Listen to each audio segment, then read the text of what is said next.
ሰላም ክብራና ክብራት ይህ በጠለስ ሚዲያ ባሳየ ደርቤ የሚቀርበው የግንቦት 2 ቀን 2018 ዓ.ም የዘወትር ዝግጅታችን ነው። በዛሬው ዝግጅታችን አዳዲስ መረጃዎችን ወቅታዊ ጉዳዮችን ወደ እናንተ የምናደርስ ይሆናል። ስለዚህ እንደተለመደው ሁሉ ጠለስ ሚዲያን በምታዩበት ሰዓት የልብ ምልክቷ ላይ ታፕታፕ በማድረግ ኢምፕሬሽኑ እንዲጨምር ማለት ነው። ሪኮመንዴሽን ሰሞኑን ጨምሮ ነበር፣ ትናንት ደግሞ ቀዝቀዝ ብሏል። ስለዚህ ሁላችሁም ዝግጅታችንን ማየት ከመጀመራችሁ በፊት ሰብስክራይብ አድርጎ ላይክ፣ ሼር ያደረጋችሁም ለሌሎች አጋሩ በማለት በቀጥታ ወደ ዕለቱ ፕሮግራም አልፋለሁኝ።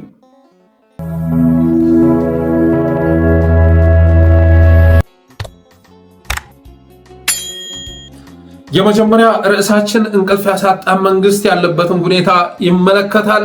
ባንተ እንዲደረግ የማትፈልገውን ነገር በሌሎች አታድረግ የሚለውን ምክር ችላ ብሎ በህዝብ ላይ ልዩ ልዩ ግፎችን ሲፈጽም የነበረው እንቅልፍ ሲያሳጣን የነበረው አገዛዝ አሁን ላይ እንቅልፍ አጥቶ እየተቅበዘበዘ ይገኛል ይላል የደረሰን መረጃ። እኔስ ብቸኛ ነኝ የሚለውን የአረጋኸኝ ወራሽን ሙዚቃ እያንጎራጎረ ይገኛል። ከሌሊቱ 7 ሰዓት ከሌሊቱ 8 ሰዓት ነፋስ ነው ዘመን እየተባለ ይገኛል ይላል የደረሰን መረጃ። እንቅልፍ አጥቷል ብልጽግና። ፍርሃት የመጨረሻ 4 ኪሎ ላይ ነግሷል ይላል። ሳር ቤት ማታ ምክክር ነው፣ ውይይት ነው፣ ስብሰባ ነው፣ ንግግር ነው። ምን ይሻላል? በቃ 24 ሰዓት ምክክር ነው አሉ። ምን ይሻላል? እስከዛሬ ድረስ የሚሰባሰቡት ምን እናድርግ በሚል ርዕስ ለመምከር ነበር። የት ቦታ ላይ ጥፋት እንፈጽም፣ የቱን ሰፈር እናፍርስ፣ የትኛውን እናፈናቀል፣ የትኛውን እናገዳደል በሚል ጉዳይ ላይ ለመምከር ነበር ብልጽግና የሚሰባሰበው። ቀን የፌዴራል መንግስት መስሎ 4 ኪሎ ላይ ኢትዮጵያ እያለ ሲያወራ ይውላል። ማታ ሳር ቤት ሽመልስ አብዲሳን ሰብስቦ ኦሮሚያ በሚለው ጉዳይ ይመክራል። ኢትዮጵያ እንዴት እያፈረስናት ነው በሚለው ርዕስ ዙሪያ ይመክራል። አሁን ግን ምክክሩ ተቀይሯል አሉ። አጀንዳው ተቀይሯል፣ ቃለ ጉባኤው ተቀይሯል አሉ። ተባብረው እየመጡ ነው። ምን ይሻላል? ምንድን ያለው አማራጭ? እስኪ አሰባችሁበት ወይ? ትናንት የሰጠኋችሁን አጀንዳ መከራችሁበት ወይ? እያለ ይሰበስብ ይዟል ይላል አብይ አህመድ። እረፍት ያሳጣንን ኃይል እፎይታ የሚያሳጣ ሲገለን የከረመውን ኃይል ስለሞት እንዲያስብ የሚያደርግ ክስተት የመጣ መሆኑን እናንተ የምትረሱት አይመስለኝም። ሲገለን የከረመውን አገዛዝ ስለሞት እንዲያስብ የሚያደርግ፣ ሲያሳድደን የከረመውን አገዛዝ ከሀገር ስለመውጣት እንዲያስብ የሚያደርግ ክስተት እየመጣ ነው። የኢትዮጵያ ሕዝብ በሰፊው ያሰብክበት አትመስልም። አብይ አህመድ ግን ተረድቶታል። መከላከያዎችም ሳይቀሩ ነግሮታል፣ አመራሩም ሳይቀር ነግሮታል። እሱም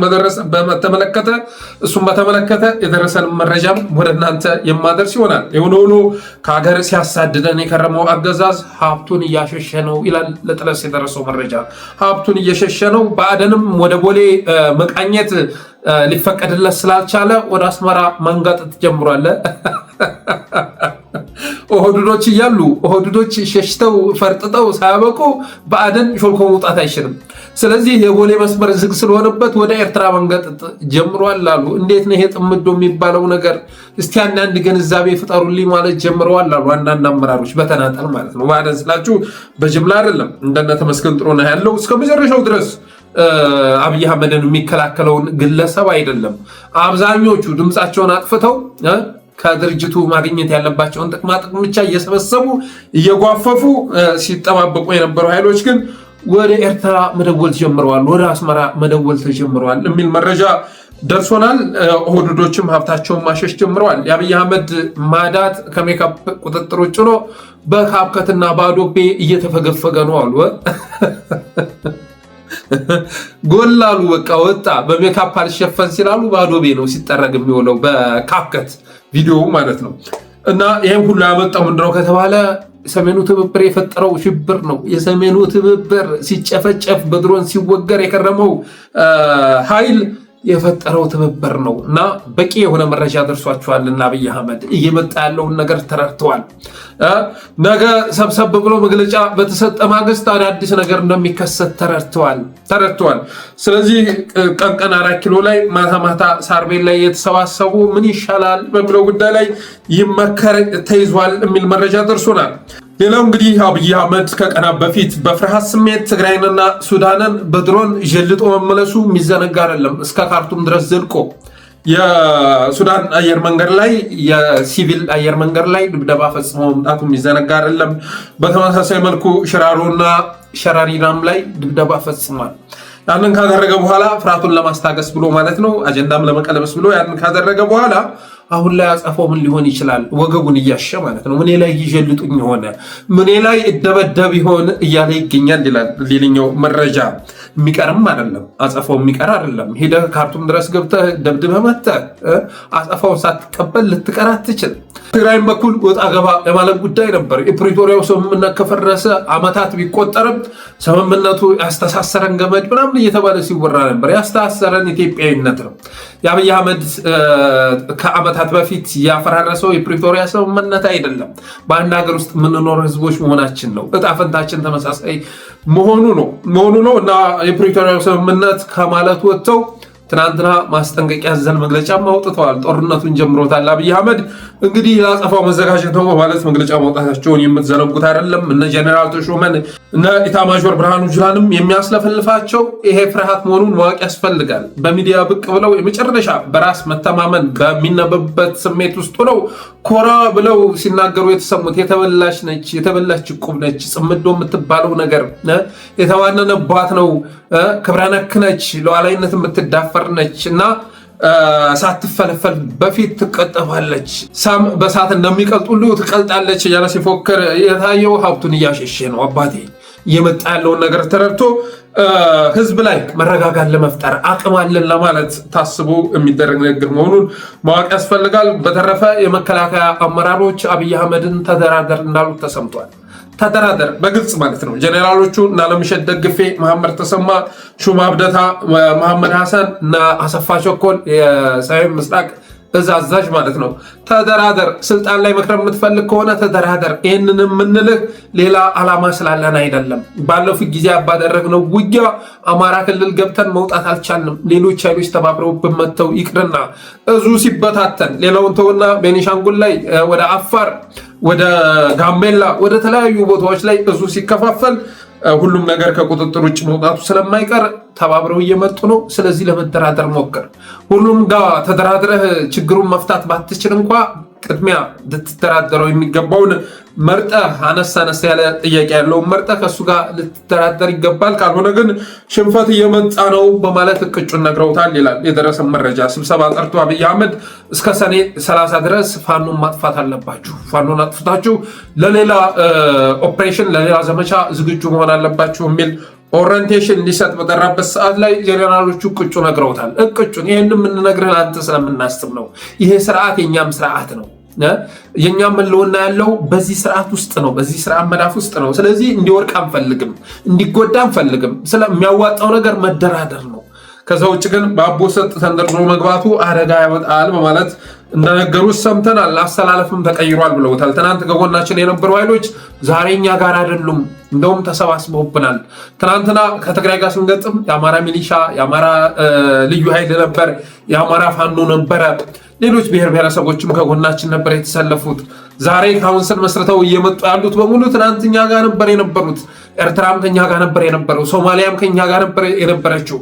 ስለዚህ አሁን ሁሉ ኃይል አዝምተን ነው ከትግራይ መጥቶ የነበረውን ማዕበል መቀልበስ የቻልነው። ዛሬ ግን እነዚያ ሁሉ ኃይሎች ተሰባስበው የጋራ ድርጅት መስርተው እየመጡ ነው። ስለዚህ የሚያዋጣው መደራደር ነው። በፕሮፓጋንዳም በጦር ኃይልም የማይመለስ ኃይል እየመጣ ነው በማለት ጀኔራሎቹ ለአብይ አህመድ እቅጩን እንደነገሩት ሰምተናል።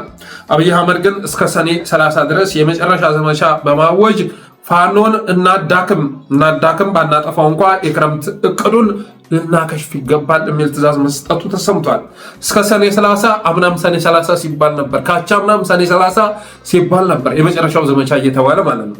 ዘንድሮም እስከ ሰኔ 30 የመጨረሻ ዘመቻ በማወጅ ፋኖን ባናጠፋው እንኳ ልንበታተነው ይገባል። ቢያንስ እንደገና ለመሰባሰብ ለክረምቱ ዘመቻ ለማወጅ በማይችልበት ሁኔታ ቀጠናው ድረስ በመሄድ ልንበታተነው ይገባል። ከዚያ በድሮን እንታገላለን፣ ክረምቱ ካለፈ በኋላ በድሮን እንታገላለን ማለቱን የጠለስ ምንጮች ገልጸዋል። በነገራችን ላይ ሱዳን ላይ ድሮን መጠቀም መቆም አለበት ተብሏል። ወደ ሱዳን የምናደርገው የድሮን ድብደባ ከባድ ጉዳት እያመጣብን ነው። እስካሁን ባለት ሁኔታ 4 ድሮን አተናል። እንግዲህ አንድ ድሮን የሚገዛበትን ዋጋ አስቡት ኢትዮጵያውያን። ተተኳሹ ራሱ እስከ $100,000 ይደርሳል። አንድ ጊዜ በተኮሰ ቁጥር በሚሊዮን የሚቆጠር ብር ነው ፈሰስ የሚደረገው። ስለዚህ ወደ ሱዳን ከዚህ በኋላ ድሮን መጠቀሙ አዋጭ አይደለም ተብሏል። ለምን? የሱዳንን የመከላከል አቅም ስላዩት ነው። አባቴ እየቀረጸ ነው የሚያረግፈው፣ እየቀረጸ ጭምር ማለት ነው፣ በቪዲዮ ጭምር እየቀረጸ የሚያረግፈው መሆኑ የተነሳ ሱዳን ላይ ከዚህ በኋላ ድሮን እንጠቀማለን ማለት አንችልም ተብሏል። በቅርቡ ደግሞ በጣም በእርግጠኝነት መናገር የሚቻለው አብይ አህመድ ሰሜኑንም በድሮን መደብደቡን ያቆማል፣ ዱብዳ ይወርድበታል። ምክንያቱም መቼም ለዚህ ሳይዘጋጅ ለሌላ ዘመቻ የሚመጣ ይኖራል ተብሎ አይታሰብም። አንድ ዙር ሂደህ ስኬታማ ድብደባ ፈጽመህ መጥተህ ሊሆን ይችላል፣ ያውም የመጀመሪያው ስለሆነ ማለት ነው። ትግራዮችም በዚህ ጉዳይ ላይ ሰፊ ስራ እንደሰሩበት የደረሰ መረጃ ያመለክታል። የአብይ አህመድ ድሮኖች መጀመሪያ አካባቢ ሱዳን ላይ እየገቡ እንደፈለጉ እያደረጉ ሲወጡ እንደነበረ ሁሉ አሁን ላይ ግን መንቀሳቀስ የማይችሉበት ሁኔታ እንደተፈጠረ ሁሉ በቀጣይ አማራና ትግራይንም በነፃነት እየደበደቡ ይመለሳል ተብሎ አይታሰብም። በተረፈ አብይ አህመድ በታሪኩ እንደዚህ ጊዜ ፈርቶ አያውቅም። ምክንያቱም ብዙ አስፈሪ ነገሮች አሉ። በዙሪያው የከበበው ህዝብ አጠቃላይ የፖለቲካ ኃይልን ስትመለከቱ ለአብይ አህመድ ስጋት ሆኖ ቢታይ የሚገርም አይደለም። በሰላማዊ ትግል ጅባት ያለ ተቃዋሚ፣ ጅባት የሚለውን ቃል በስንት ጊዜ ያስታወስኩት። በሰላማዊ ትግል ጅባት ያለ ተቃዋሚ ተስፋ የቆረጠ ማለት ነው። በቃ አብቅቶለታል ሰላማዊ ትግል ብሎ የደመደመ ተቃዋሚ። ይሄንን ስላችሁ ግን አሁን ስልጣን ለመጋራት ዝግጁ የሆኑትን አይደለም። በሀቅ በሰላማዊ ትግል መንቀሳቀስ እንችላለን ብለው የሚያስቡ በሙሉ ተስፋ ቆርጠዋል። በስሙ ምርጫ የተካሄደበት ህዝብ ተፈጥሯል። በስሙ የኢትዮጵያ ህዝብ ሳይመርጥ እኮ መረጥክ ተባለ። እስከዛሬ እከሌና የመረጥከው ነበር የሚባለው ከመረጠ በኋላ ማለት ነው። ዘንድሮ ግን ሳይመርጥ በስሙ ምርጫ ተካሄደበት። መራጩም ተመራጩም እጩም ሆኖ የቀረበው የብልጽግና አገዛዝ ህዝብ በሰላማዊ ትግል ተስፋ እንዲቆርጥ ነው። አማራ እንኳ ተስፋ ቆርጦ ወደ ትግል ከገባ ዓመታት ተቆጠሩ። ትግራይም በተመሳሳይ መልኩ ለአብይ አህመድ ዕቃ ቦታ የለኝም ብላ በሯን ከዘጋች ዓመታት ተቆጠረ። ሁለት ዙር ምርጫ አለፋት። ወደ ደቡብ ስትመጣ፣ ወደ ሶማሊያም ስትመጣ፣ ሌሎች ክልሎችም ስትሄድ ግን በአብይ አህመድ ምርጫ ተስፋ የቆረጠ ህዝብ ተፈጥሯል። ከቁጥጥር ውጭ ወጣ የተዳከመ ኢኮኖሚ ተፈጥሯል። የተዳከመ ኢኮኖሚ በአይኤምኤፍ ግሉኮስ ያለ በሆነ ጊዜ 300 400 ሚሊዮን ዶላር ጣል እየተደረገ እየተደጎመ የሚገኝ በዳ የተያዘ ህዝብ፣ ባራጣ የተያዘ መንግስት። ባራጣ ተይዟል እኮ መንግስት። ቦንድ ሆልደርስ እንከሳለን ብለዋል። እንከሳለን። ከዚህ በኋላ የኢትዮጵያ አየር መንገድ በሚበርባቸው ቦታዎች ሁሉ እንደ መያዣ ሊታገት ይችላል። አገዛዙም በዓለም አቀፍ ደረጃ በውጭ ያሉ አካውንቶቹ በሙሉ ሊዘጉ ይችላሉ እና ወደ ክስ ገብተዋል። በቦንድ ሆልደርስ ወደ ክስ ገብተዋል። ወደ ህጋዊ ሂደት ገብተዋል። መሸሽ የጀመረ ስብስብ ተፈጥሯል ብልጽግና ውስጥ። ለጊዜው ሀብታቸውን እያሸሹ ነው። በቀጣይ ደግሞ እከሌ የተባለው አመራር ከሀገር ወጥቶ ሸሸ ሲባል ማየታችን አይቀርም። የተሰባሰበ አስፈሪ ኃይል የተሰባሰበ በቃ አብይ አህመድ እስካለ ድረስ እጣ ፈንታችን ተበታትነን መጥፋት ነው።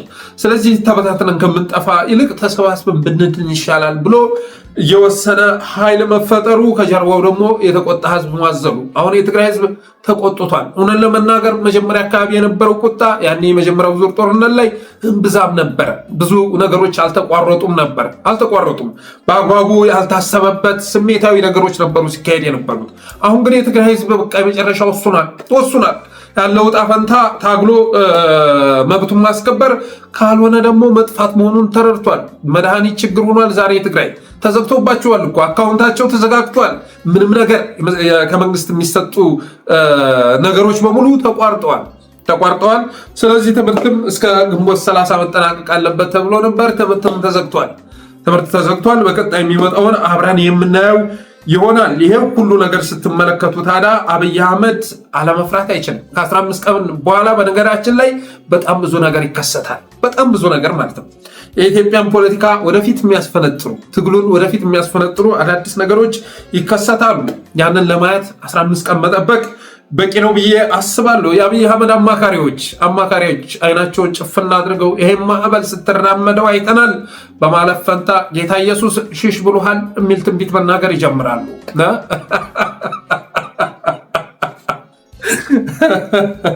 በተጨባጭ ማለት ነው። በተጨባጭ አፈግፍግ ብሎሃል። ጌታ ኢየሱስ አፈግፍግ ብሎሃል። ልጄ ሆይ ሕይወትህን አድን ብሎሃል የሚል ትንቢት የምናይበት ቀን ከፊታችን እየመጣ ነው። በተረፈ ግን እነ ጀዋር መሐመድም ይህን ተረድተው አዳዲስ ነገር ለመስራት ጥረት እያደረጉ ይገኛሉ። የአብይ አህመድ ነገር እንዳበቃለት ባነው ስርዓቱን ለመታደግ ከመዳፋቸው እንዳይወጣ ለማድረግ አንዳንድ ስራዎች እየሰሩ ይገኛሉ። ጀዋር ሚዛሙ ክፍለ ጦር ላይ የያዝከውን አቋም ማስተካከል አለብህ፣ ተገቢ አይደለም። ትናንት ንጉሴ ዋለልኝ በዚህ ጉዳይ ላይ ኤቢሲ ቴሌቪዥን ላይ ቀርቦ ቅጩን ተናግሯል። ይህም ማስተካከል አለብህ፣ ካልሆነ ግን የመጀመሪያውንም ትርክት ያፈራረስብሃል። ንጉሴ ዋለልኝን ቢዛሞ እዝ የብልጽግና ፋኖ ነው ብለህ ካልክ በኦኤልኤ ስምም ሌላ ኃይል አደራጅቷል የሚለውን ትርክትህን የሚያፈራርስ ነው።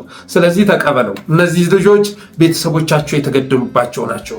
የህልውና አደጋ ያጋጠማቸው ናቸው። ብዙ ወገናቸው ሲገደል የተመለከቱ ናቸው። ከዚህ በላይ መገደል የለብንም ብለው ወደ ትግል የገቡ ናቸው እና ተምታቶብህ እንዳይሆን ሌላ እዝ ካለ ብትፈልግ ጥሩ ነው ማለት እወዳለሁ። በተረፈ እንደ አማራ ያለን አማራጭ ይሄ ነው።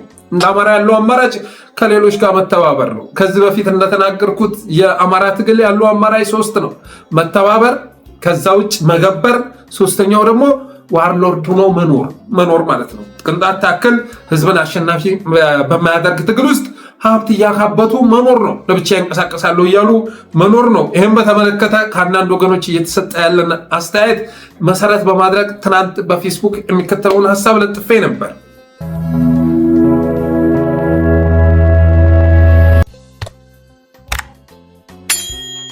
ኦህዴድ ሲያሻው ከጃንጃዊድ ሚሊሻና ከኤምሬትስ ሲያሻው ከስምረትና ቲዲኤፍ ጋር ይስራ።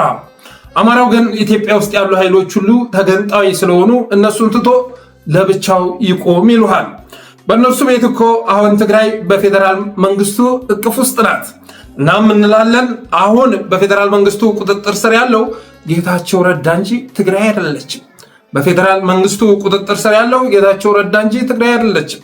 አሁንም ኢትዮጵያ ጋነች ማለት አይቻልም። 2 የከንፈዳኛው የብሶን ንግግር ትግራይ ሆይ ጥሩግ በይ ከሚለው ከናዳነችና ከነብርሃኑ ጁላ የጥጋብ ንግግር ጋር አይነጻጸርም። የብሶን ንግግር ከጥጋብ ንግግር ጋር አይነጻጸርም። ከንፈዳኛው በብሶት የተናገረውን ንግግር ስልጣን የያዙት ኃይሎች ጥርግ በይ እያሉ ከሚናገሩት ንግግር ጋር ማነጻጸር አይቻልም። 3ኛ በኢትዮጵያ ምድር የኦህዴድን ያህል ከፋፋይና ገነጣጣይ ኃይል ተፈጥሮ አቅም ይሄንን መጣበታለሁ ራሱን አስችዬ በኢትዮጵያ ምድር የኦህዴድን ያህል ከፋፋይ ተብሎ ገነጣጣይ ተብሎ ሊጠራ የሚችል ኃይል የለም። 4ኛ ከኦህዴድ ጋር እየሰሩ ከእንትና ጋር አትስሩ ማለት አይነፋም በማለት እቅጩን ተናግሬያለሁ። ኦህዴድ ጋር እየሰራህ ስለ ሀገር መታደግ ብታወራ የሚያዳምጥ የለም አባቴ። ኢትዮጵያን እያፈረሳት ነው። ኢትዮጵያን እየገነጣጠላት ነው። አብይ ፕላን ኤ እና ፕላን ቢ የሚል በኪሱ ይዞ የሚዞር መሪ ነው። ሲፈልግ ኢትዮጵያ ይልሃል፣ ሲፈልግ ኦሮሚያ ይልሃል። የኦሮሚያም ካልተሳካ ባለፈው ጀዋር እንደተናገረው በሻሻ ብሎ ይመጣል፣ አጋሮ ጅማ ብሎ ይመጣል። ስለዚህ ከዚህ ሰውዬ ጋር እየሰሩ ከከሌ ጋር ስራ አትስራ ብለህ ልትመርጥ አትችልም። እኔ በእኔ እይታ ቀይ መስመር ብዬ ያሰመርኩት ከኦህዴድ ጋር አብሮ መስራት ነው። ምክንያቱም ላለፉት 8 ዓመታት ሞከር ነው። ህዝባችን አለቀ፣ ኢኮኖሚያችን ደቀቀ። ትናንት አብረውን የነበሩ ነገሮች፣ ያስተሳሰሩን ነገሮች በሙሉ ፈራረሱ። ሃይማኖታችንን እንኳ አልተውልናሉ። ከፖለቲካው አባረውን፣ ከብዙ ነገር አባረውን፣ ከስራ ገበታችን አባረውን። ቤተክርስቲያን እንኳ ሂደን መሳለም ተከለከልን፣ ማስቀደስ ተከለከልን። ሰላም አጣን። ስለዚህ ይህንን ኃይል ለማስወገድ ያለው አማራጭ መተባበር ነው። ወንድሞቻችንም ይሄንን መርጠዋል። ዛሬ አማራ ህዝብ ልጅ ወልዷል። አባቴ ልጅ ወልዷል። በየሚዲያው እየመጡ በየቀኑ በመንቶልቶል ፈንታ ቁጭ ብለው የሚመክሩ ልጆችም ወልዷል። እንደ አርበኛ ዘመነ ካሴ፣ እንደ አርበኛ መሪ ወዳጆ፣ እንደ አርበኛ ሄኖክ አዲሴ፣ እንደ አርበኛ አበበ ፈንታው፣ እንደነ አርበኛ አስረስ፣ እንደነ አርበኛ ኢንጂነር ደሳሌ ሲያስብ ሸዋ፣ እንደነ አርበኛው መከታው፣ እንደነ አርበኛ ሀብቴ ወልዴ፣ እንደ አርበኛ ባየ ቀናው፣ እንደ አርበኛ ዮሐንስ ንጉሱ ሙጬ ያሉ ልጆችም ወልዷል። እነዚህ መሪዎቻችንን ልትመራቸው አትችልም። ለዛውም በተሳሳተ መስመር ውስጥ ናል። ለጊዜው አንዳንድ የሚታዩ ነገሮች አሉ፣ ወጣ ገባዎች አሉ። አንዳንዶች ብልጽግና የሆነ ሚሊየን ብር ይዞ በመጣ ቁጥር አቋማቸውን ቅየር አድርገው ጓዶቻቸው ላይ ዘመቻ የሚያስከፍቱ መኖራቸውን የምንዘነጋው አይደለም። እሱን እየታገልንም እያሸነፍንም እንቀጥላለን። በፕሪንሲፕል ደረጃ ግን በትክክለኛው መስመር ውስጥ ያሉ ትክክለኛ ልጆችን አማራ ወልዷል። ስለዚህ አዳዲስ ነገር በቅርብ ጊዜ ውስጥ ማየታችን አይቀርም።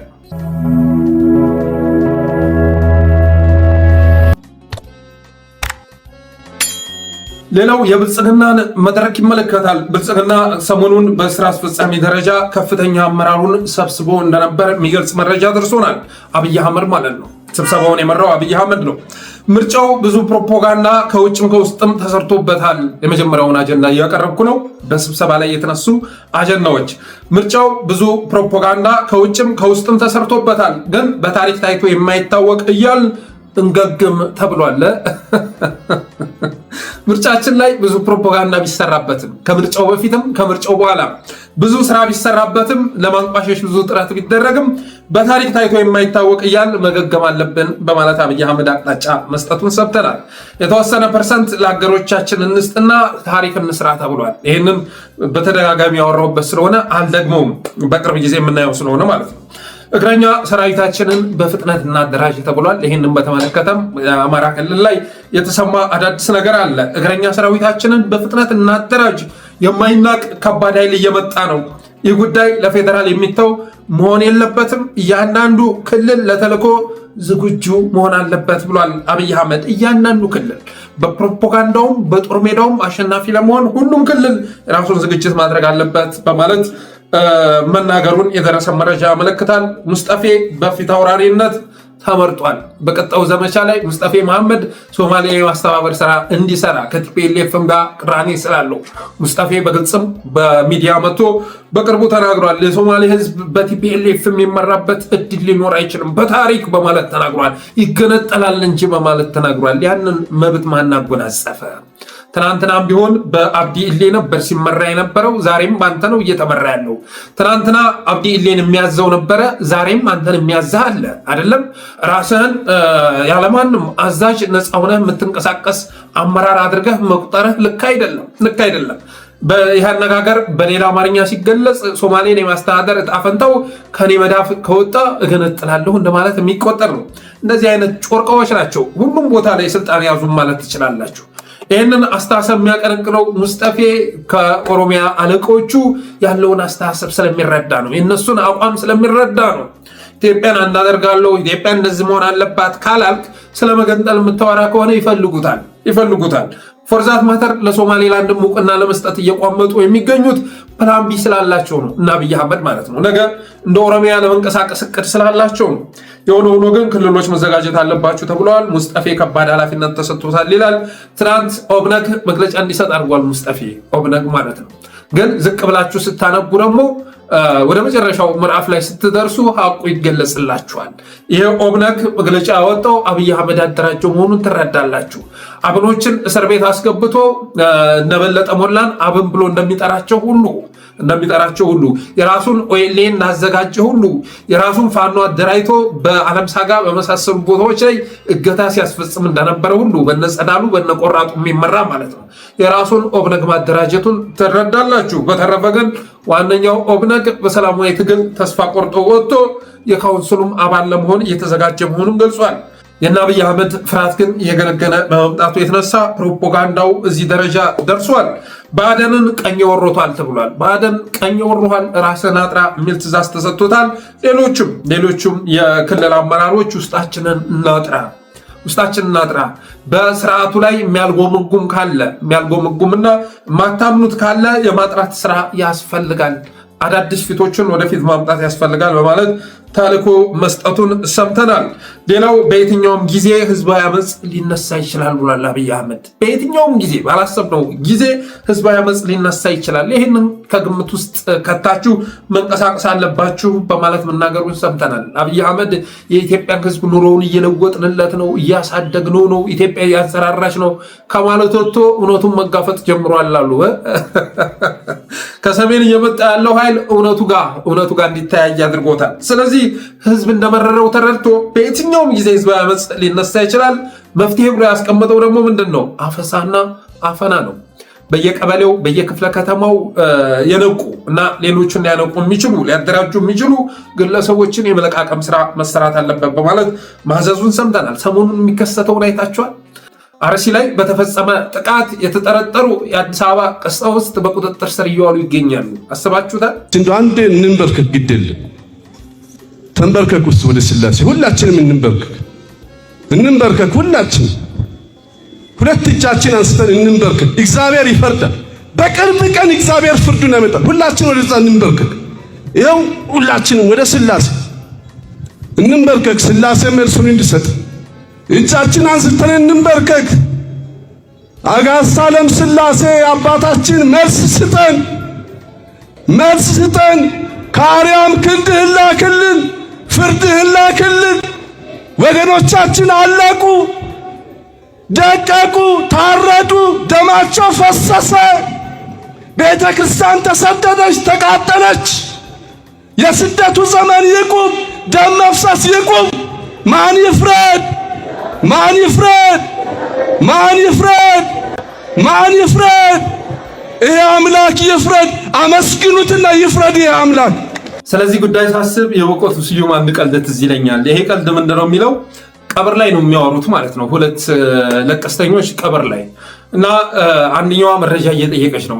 ምንድነው በምን ምክንያት ነው የሞተው በማለት ስትጠይቀው በመኪና አደጋ ነው ሲባል ሰምቻለሁ ይላታል።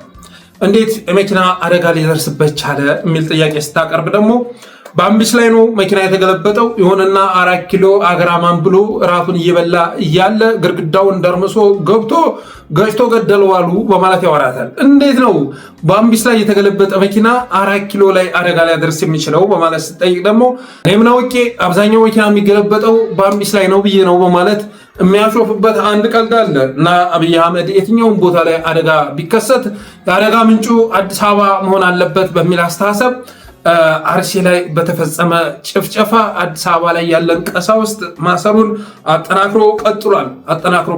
ይህን የሚያደርገው ዳንኤል ክብረት ነው። በነገራችን ላይ ቤተክርስቲያኒቱን ከመጠን በላይ እየበደላት ይገኛል። እነ ሳዊሮስን በመጠቀም አንድ አርቲክል የጻፉትን ሰሞኑን በአርሲ በተከሰተ ኦርቶዶክሳውያን እልቂት አንድ አርቲክል የጻፉ ሁሉ እየታሰሩ ይገኛሉ። ስለዚህ አብይ አህመድ ለአመራሮቹም ህዝብን ሊያሳምፁ የሚችሉ ኃይሎችን ማፈስና ማፈን ያስፈልጋል በማለት ተልዕኮ መስጠቱን ሰምተናል። የቦንድ አበዳሪዎች በዓለም አቀፍ ደረጃ ሊያዋርዱን ተዘጋጅተዋል ብሏል። የቦንድ አበዳሪዎች በዓለም አቀፍ ደረጃ ሊያዋርዱን ተዘጋጅተዋል። በቅርቡ በዳል ልንከሰስ እንችላለን። በአራጣ የሚያዝ ነገሮች ሊኖሩ ይችላሉ። ስለዚህ ከዚህ ጉድ እንደምንም ብለን መውጣት አለብን በማለት መናገሩንም ሰምተናል። ከአዝራችን ተራቁቷል። የአይኤምኤፍን ትዕዛዝ ከመተግበር ውጭ አማራጭ የለም ብሏል። የአይኤምኤፍ ትዕዛዝ ምንድን ነው? አንደኛ ዶላር በገበያ እንዲወሰን ማድረግ ነው።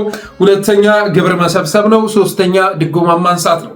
ይህን አጠናክረን መቀጠል አለብን ብሏል። አወዛጋቢ ቦታዎችን ህልውናችንን በሚታደግ መልኩ እንጠቀምባቸው።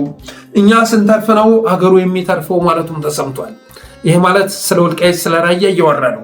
እኛም በሚያተርፍ መልኩ እኛም በሚታደግ መልኩ እንጠቀምባቸው ማለቱ ተሰምቷል። በአደኖችም እንዲህ ጭንቅላታቸው ሲወዘውዙ ነበራሉ። እነ ተመስገን ጥሩነህ ዛሬ ገና በሳል ሀሳብ አመጣ እያሉ ጭንቅላታቸውን ሲወዘውዙ ነበራሉ። የትኛውም ሀሳብ ቢመጣ ይቆረቁራቸው። መኪናችሁን አስረክቡ ካልተባሉ በስተቀር የበላችሁትን አበል መልሱ፣ እዚህ ቦታ ላይ የተከፋፈላችሁትን መሬት መልሱ ካልተባሉ በስተቀር የሚከነክናቸው ነገር የለም። አብይ አህመድ እንደዛ ብሏል። በቀጣይ እንግዲህ እስኪ ብልጽግናን የሚታደገው ውሳኔ የትኛው እንደሆነ አብረን የምናየው ይሆናል። ከባለ ሀብቶች ብር እየሰበሰብን ሚዲያዎችንና ታጋዎችን የመግዛት ስራ መስራት አለብን፣ የመከፋፈል ስራ መስራት አለብን ብሏል። አማራ ክልል ላይ እናረጋ ከበደና ተመስገን ጥሩነህ 300 ሚሊዮን ብር ሰብስበዋል ከባለ ሀብቶች። 500 ሚሊዮን ነበር የጠየቁት። ባለፈው አቅርቤዋለሁ መረጃውን። 300 ሰብስበዋል። ስለዚህ በ300 ሚሊዮን ብር በቀጣይ ሚዲያዎችን የማስፈረም ታጋዎችን የመግዛት ስራ ለመስራት እየተዘጋጁ መሆናቸውን ሰምተናል። ይህንን ገንዘብ ግን ተቀብሎ የሚገባ አመራር ይኖራል ብዬ አላስብም። አንዳንድ በስልጣን የተከፉ ግለሰቦችን እየለቃቀሙ ልክ ለጊዜያዊ ፍጆታ ማለት ነው እነ ማስረሻ እንደጠቀሙ ሁሉ እነ ኮሎኔል ፈንታው እንደጠቀሙ ሁሉ እነዚህ ሰዎች መግባት ግን ለብልጽግናም የጠቀመው ጥቅም የለም፣ አማራም ላይ ያደረሰው ጉዳት የለም። እንደውም ለአማራ ጠቅሟል። ትናንትና ወሎ ላይ 2 ኃይል ነበር። ኮሎኔል ፈንታው በነበረ ሰዓት ላይ አፋሃድ ምናምን እያልን እንከራከር ነበር። አሁን ነፃ ሆን ተገላገልን። በተመሳሳይ መልኩ ጎንደርም ላይ የምታውቁት ነው። አሁን እንደገና ለመከፋፈል ጥረት እየተደረገ ቢሆንም ሸዋ ላይ የነበረውን የምታውቁት ነው። አሁን የለም አባቴ የለም። ከክልሉ ወጣ ብሎ ጀማ ወንዝን ሻገር ብሎ ሁሉ ኦፕሬሽን ማካሄድ ጀምሯል። መናበቡ ይገርሙናል ከሌሎች ኃይሎችም ጋር ጭምር። በተረፈ ግን አብይ አህመድ እነዚህን በተልዕኮ መልክ መስጠቱን የደረሰ መረጃ ያመለክታል።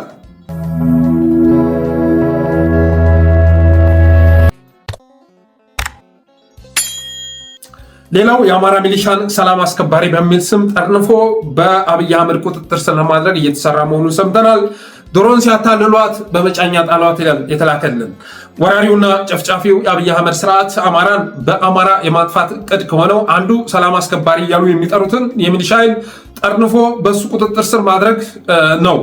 ቀደም ሲል በኮማንድ ፖስት ስም የክልሉን ፖሊስና ከክልሉ ፖሊስ ኮሚሽን አድማ መከላከልና ጸረ ሽምቅን ከሰላምና ደህንነት ቢሮ በመንጠቅ በመከላከያ እንዲዘወሩና እንዲመሩ ሀብታቸውም የመከላከያ መጠቀሚያ እንዲሆን ካደረገ በኋላ ለክልሉ ሰላምና ደህንነት ቢሮ ሚሊሻን በመስጠት ስራቸውን ኮንፍሊክት ማኔጅመንት ኤንድ ሪዞሉሽን ላይ ብቻ የፕሮፓጋንዳ ስራ እንዲሰሩ አድርጓቸዋል።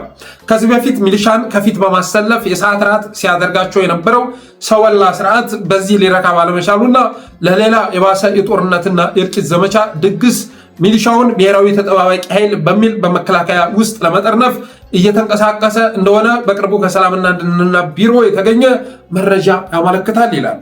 ማሳያ ሰሞኑን 30ኛ ዓመት እየተባለ የሚዘጋጀው የድግስና የሙገሳ ፕሮግራም አንዱ የዚህ ጉዳይ መንደርደሪያ ነጥብ ነው ይላል። የሚሊሻ ኃይላችንን ልዩ የሚያደርገው ካለበት ማህበረሰብ የወጣ ከህዝብ ጋር አብሮ የሚያርስ አብሮ የሚያመርት ነገር ግን የሀገርና የህዝብ ጥሪ ሲመጣ ማረሻውንና መዶሻውን በቀየው ለቀሪ አስረክቦ መሳሪያውን በትከሻው አድርጎ ወደ ግንባር ፈጥኖ የሚተም የቁርጥ ቀን ኃይል በመሆኑ ነው። ሰማችሁት ነው እንግዲህ ይህን ሚሊሻ ሲያዋድስ የተሰማው ያለ ምክንያት አይደለም። ለቀጣይ ዘመቻ አዘጋጅ ስለተባለ ነው።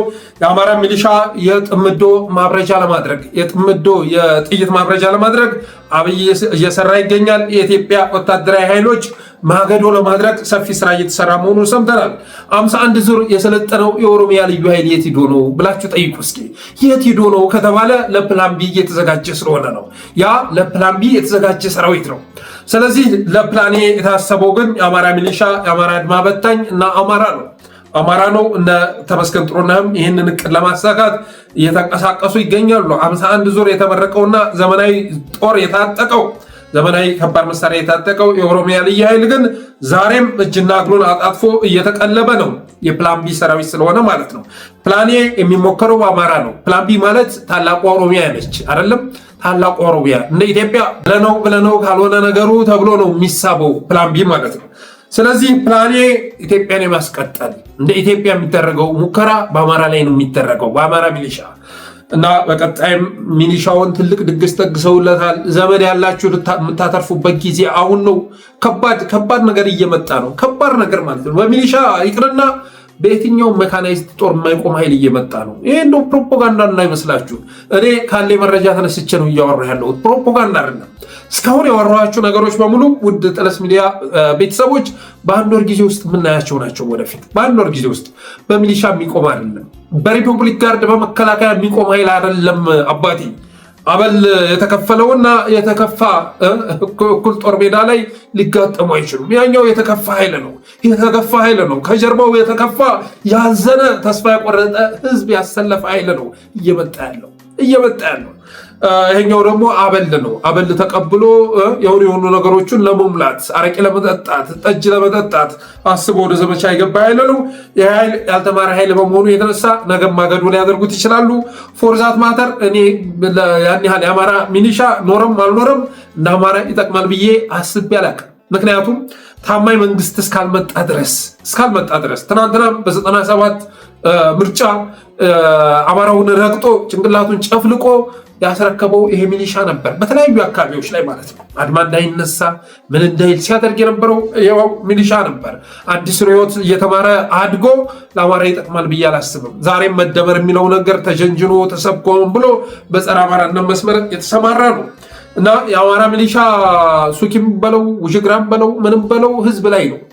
ህዝብ ላይ ካልሆነ በስተቀር ሌላ ኃይል ላይ የተኮሰበት ጊዜ ያለ ብዬ አላስታውስም። ያው ሆኖ ግን ወገኖቻችን ናቸው።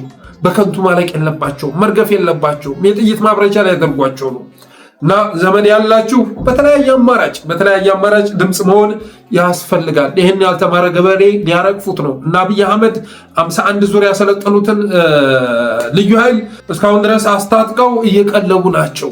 እየቀለቡ ናቸውና ባለፈው ጦርነት የከፈልነው ዋጋ አልበቃ ብሎ ሌላ ጦርነት ሊያዘጋጁን አይገባም። ጎንደርንም የጎንደር ገበሬንም ለማዝመት አንዳንድ እንቅስቃሴዎች እየተደረጉ ይገኛሉ። ተመሳሳይ አይነት ጨዋታ ስንጨዋት መኖር የለብንም። የወልቃይትን ጋርድ ነገ ስቦ ይመጣል። የሆነ ውሳኔ ያስወስነ የቋጨው አጀንዳ ቢሆን ለዛ ለተቋጨ አጀንዳ የትኛውም ዋጋ ቢከፈል ኢትስ ኦኬ እንቀበለዋለን።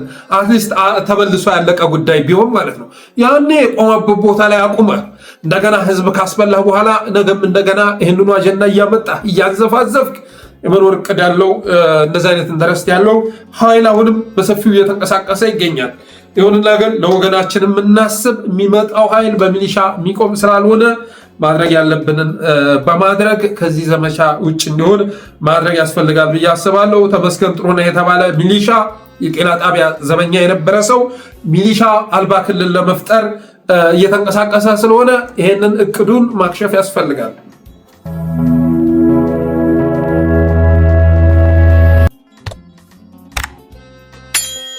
ሌላው በትናንትናው ዕለት ከጋምቤላ አንድ ዜና ተሰምቷል። በጋምቤላ አንድ የፌዴራል ፖሊስ አባል ፕሬዝዳንቷንና ምክትሉን የመግደል ሙከራ ማድረጉ ተሰምቷል። እስካሁን ድረስ የግድያ ሙከራ ይሳካ አይሳካ ባይታወቅም፣ ይሁንና ግን የፌዴራል ፖሊስ አባል እንግዲህ በአብይ የታዘዘ ይሁን በማን የታዘዘ ይሁን ባይታወቅም ፕሬዝዳንቷና ምክትሏ ላይ የመግደል ሙከራ ማድረጉ ተሰምቷል።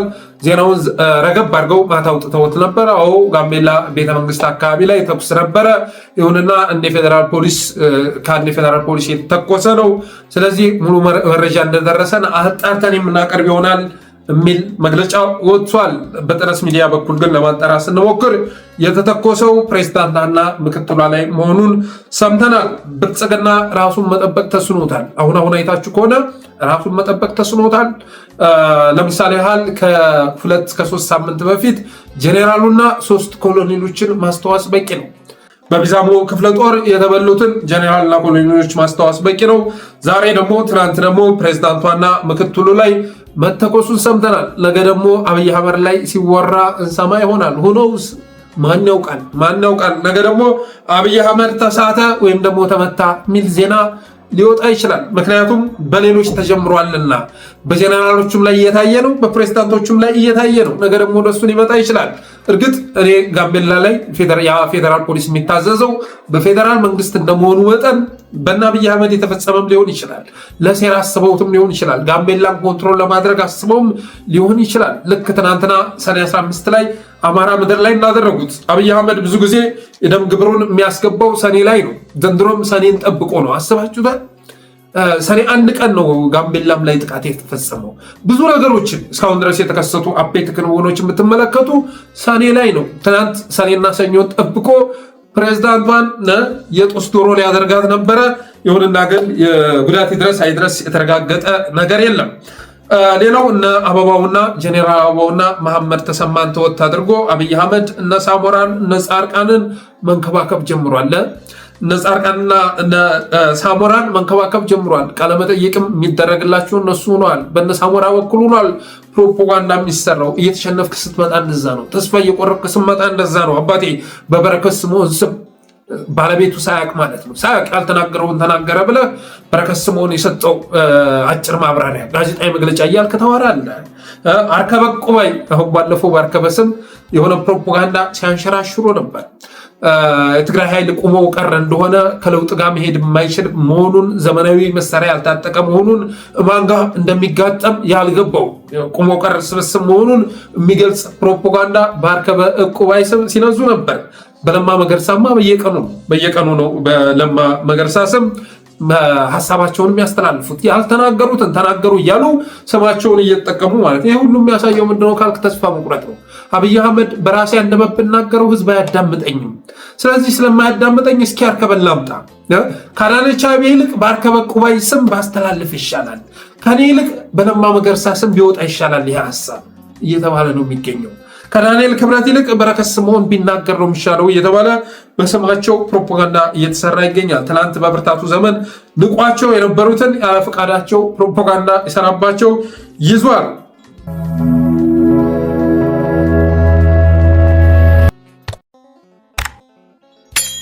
ኮሪደር ልማት ኮንሰፕቱ የምድራዊ ስራ ብቻ ሳይሆን የሰማይ ስራ ነው ወደሚል ድምዳሜ ያደረሰኝ ኮሪደር ልማት ማብራት ነው የሚሉ ሰዎች እኔ ኃጢያት እንዳይሆንባችሁ ሰፈራው ማለት ነው።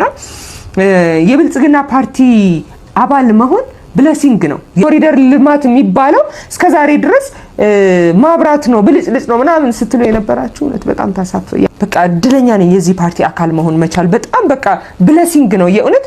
ይሄ ምድር ላይ ለምኖረው ህይወት ብቻ ሳይሆን ነገ እንደው በቃ ፈጣሪ ፊት ራሱ የሆነ ሪዋርድ ያለው ላይፍ ነው። በቃ ብልጽግና ውስጥ አባል ሆኖ ይሄን ፓርቲ ማገልገል መቻል እውነት ነው። በቃ በጣም ብዙ ነገሩና በጣም ከስሜት በላይ ሆኖብኛል። እና በተለይ ደግሞ ከተሞች የድህነት ማሳያ ናቸው ሲባል የነበረው የስራ አጥነት ማሳያ ናቸው ተብለው የነበረው የመልካም አስተዳደር እጦት ማሳያ ናቸው ተብሎ ከለውጡ በፊት በስጋት ይታዩ የነበሩ ከተማ አካባቢዎች ዛሬ ላይ መንግስታችን በተለይ ደግሞ ፓርቲው በተለየ መንገድ ደግሞ ክቡር ጠቅላይ ሚኒስትራችን ከተሞቻችን የድህነት ማሳያ የጉስቁልና ማሳያ የሚለው አይገልጻቸውም። እንዳውም የብልጽግና ማሳያና ማዕከል እናደርጋቸዋለን። ያ ሀሳብ ዛሬ ላይ ከተሞቻችን አዲስ አበባን ጨምሮ አበባ መሆን እንዲችሉ ለዜጎች ምቹ መሆን እንዲችሉ አዲስ አበባ ላይ ብቻ የተሰሩ ስራዎች ሳይሆኑ አጠቃላይ የኮሪደር ልማቱን ወደ 76 የኢትዮጵያ ከተሞችንም ጭምር እንደሰማችሁ ነው። እንግዲህ ከዚህ በላይ ተስፋ መቁረጥ አለ እንዴ? ከዚህ በላይ ተስፋ መቁረጥ አለ? ፕሮፓጋንዳው ሁሉ አልቆ የኮሪደር ልማት የገነት ስራ ነው የጽድቅ ስራ ነው መባል ተጀምሯል። አስባችሁታል? ምን አይነት ጮርቃዎችን እንደሰበሰበ ብልጽግና። እስከ ዛሬ ድረስ ብልጽግናን ብትቀላቀሉ ህይወታችሁን እንለውጣለን፣ ምድራዊ ኑሯችሁን እናሻሽላለን ነበር የሚባለው አይደል? እናጸድቃችኋለን እየተባለ ይገኛል። ብልጽግናን የተቀላቀለ ይጸድቃል፣ ገነት ይገባል እየተባለ ይገኛል። ኮሪደር ልማት ኮንሴፕቱ ምድራዊ ሳይሆን ሰማያዊ ነው። ከሰማይ እየተቀዳ ነው፣ ከገነት የመጣ ነው። 10ቱ የሙሴ ትእዛዛት የሚባሉ አሉ። 11ኛውን ፈድላ ጨምራበታለች። ኮሪደርን መብራት ነው አትበሉ። ይህን የምትሉ ሰዎች ኃጢአት እንዳይሆንባችሁ ሰጋለሁ ተብሏል። የብልጽግና ፓርቲ አባል መሆን ብለሲንግ ነው ተባለ፣ ቡራኬ ነው፣ መባረክ ነው፣ መቀደስ ነው ተባለ። የዚህ ፓርቲ አካል በመሆኔ እድለኛ ነኝ። ብለሲንግ ስለሆነ አባል በመሆኔ ብቻ ገነት የሚገባ ይመስለኛል።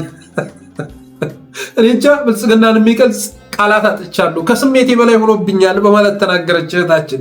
ብሽቀት ነው የምታነቡት፣ እዚህ ንግግር ውስጥ ብሽቀት ነው፣ ተስፋ መቁረጥ ነው ያለው። በተመሳሳይ መልኩ የጫሊቱንም ንግግር ስትመለከቱ ብሽቀት። መሪያችንን ብትንቀውም የኢትዮጵያ ሕዝብ እኛ እናከብረዋለን። ባይገባህ ነው እንጂ የኛ መሪ እንደዚህ ነው መባል የተጀመረው። አባቴ እስከዛሬ ድረስ መንግስታት ምድራዊ ኑሮን አሻሽላለሁ ብለው ነበር አይደል ህዝብን የሚቀሰቅሱት። አጸድቃለሁ፣ የኔ አባል ከሆናችሁ የኔ አካል ከሆናችሁ ትጸድቃላችሁ እየተባለ ይገኛል። በፓስተር ተሞከረ፣ አልተሳካም። አሁን እነ ጫሊቱ ራሳቸው በራሳቸው አንደበት እነ ፈዲላ ብያ በራሳቸው አንደበት እንደዚህ አይነት ነገር እያነበነቡ ይገኛሉ። ይሄ ሁሉ የሚያሳየው ነገር ምንድነው? ተስፋ መቁረጣቸውን ነው። በተረፈ የጽድቁን ጉዳይ ተውት። እህት ፈዲላ ብያ ወይ ምን ያህል ብር አካውንትሽ ላይ አለ? ወሬውን ተይና ስንት ብር አለ አካውንትሽ ላይ? ስንት ቢሊዮን ብር ጣል አድርገሻል? በስምሽ ስንት ካርታ አለሽ? ስንት የቤት መስሪያ መሬት ወስደሻል? ወይ ደግሞ በዘመዶችሽ ስም እቅጩን ተናገሪ። ስለ ጽድቅ ማውራቱን ታዩና ምን ያህል መሬት እስካሁን ድረስ ተቀራምተሻል? ምን ያህል ሀብት ሰብስበሻል? ይሄንን መናገር ያስፈልጋል። ወደ ውጭ ሀገርስ ዱባይ ምናምን የተገዛ ሪል ስቴት የለም ወይ? ብልጽግናን የምትደግፉበት አባል የምትሆኑበት በዚህ ልክ ወጣችሁ ራሳችሁን የምታዋርዱበት ምክንያት ይታወቃል። የሚመስጥ ነገር ስላለው አይደለም፣ የመንግስት ሽታ ያለው ስለሆነ አይደለም። 3 ሚሊዮን ነፍሳትን በ7 ዓመት ቀርጥፎ የበላ ፓርቲ መደገፍ ኩነኔ መሆኑን ረስታችሁት አይደለም። እና እቅጩን ብትነግሩን ልታሳምኑ የምትችሉት እንደዛ ነው። ብልጽግና የምትደግፉ እኛ እዚህ ቦታ ላይ ይሄን ያህል ካሬ ሜትር ቦታ እዚህ ቦታ ላይ ይሄን ያህል ካሬ ሜትር ቦታ ያገኘነው ብልጽግናን በመደገፋችንና አመራር በመሆናችን ነው። እንደኛ ይሄን ያህል ብር አካውንት ላይ ጣል ለማድረግ ከፈለክ ብልጽግናን ደግፍ እያላችሁ እቅጩን ብትናገሩ ነው የሚጠቅመው። ከዛ ውጭ ግን ይሄንን የረከሰ የቆሸሸ ፓርቲ እጁ በደም የራሰ ፓርቲ እሱ መደገፍ የመጨረሻ የኃጢአቶች ሁሉ ኃጢአት ነው። የኃጢአቶች ሁሉ ሚስት ዘማሪ ብትሆን ባሏ አብይ አህመድ እስከሆነ ድረስ ትርጉም ያለው ነገር ይኖራል ተብሎ አይታሰብም። የመጨረሻ ብልጽግና ያልፈጸመው ኃጢአት አለ እንዴ? ያልፈጸመው ግፍ አለ እንዴ? በኢትዮጵያ ውስጥ እያስፋፋ ያለውን እስኪ ልምምር ተመልከቱ። ያሙኑ ተስፋ እየቆረጡ መምጣታቸው የተነሳ ተቀባይነቱ በወረደ ቁጥር ዲስኩሩ እየከረረ መጣ፣ እየናረ መጣ። በተረፈ ኢትዮጵያ ሕዝብ በኮሪደር ማታለል የሚቻልበት እድል የለም። ስሙን ራሱ ሲሰማ ያቅለሸልሸዋል። ጃዊሳ፣ ጁንታ፣ ባዳ፣ ባንዳ፣ ጽንፈኛ እንደምትሉት እንደዛ ነው፣ ያቅለሽልሾታል። ስለ ኮሪደር ስታወሩ ያቅለሽልሾታል። ቧንቧውን ዘግታችሁ ህዝቡን በጥም እያስረቀርቃችሁ የሆነች በመርፌ ወደ ሰማይ በመርጨት ህዝብን ማስደሰት የምትችሉ ይመስሏችኋል? ይኸው ወልዲያ ላይ እናብዱ ማለት ነው። ፋውንቴን ተሰርቶ እሱ ጋር ቆሞ ፎቶ ተነስቶ አለቀ በቃ ስኬት። መቼ ነው በውሃ ከመጫወት የምትወጡት? መቼ ነው የምታርጉት? ህፃኑ መንግስት መቼ ነው የሚያርገው? መቼ ነው የሚያርገው? የኢትዮጵያ ህዝብ አድጓል፣ ተለውጧል፣ ንቋችኋል። የምትሰሩት ነገር በሙሉ ተራ ነገሮች መሆኑን ተረድቷል። ስለዚህ የሚያዋጣው ነገር ከባድ የሆነ ማዕበል እየመጣ መሆኑን መረዳት ነው። አንድ መጠጥ ውሃ ቆፍሮ አያውቅም ብልጽግና። አንድ መጠጥ ውሃ ቤት ለቤት በቧንቧ ሲፈስ የነበረው ውሃ ግን አደባባይ ላይ ወስዶ የመርጨት ስራ ነው እየሰራ የሚገኘው። እንደዚህ አይነት ህፃን መንግስት በኢትዮጵያ ታሪክ ውስጥ እኮ ታይቶ አይታወቅም። በልጅ ኢያሱም ዘመን ማለት ነው። እንዲህ አይነት መንግስት ታይቶ አይታወቅም። በተረፈ ግን እየመጣ ያለውን ነገር መረዳት ይበጃል። ቀበሌና ወረዳን በደም አጨቂታችሁ ደም እየረጫችሁ የዞን የክልል ከተማ ላይ ውሃ በመርጨት ስልጣን ላይ መቆየት የምትችሉበት እድል የለም።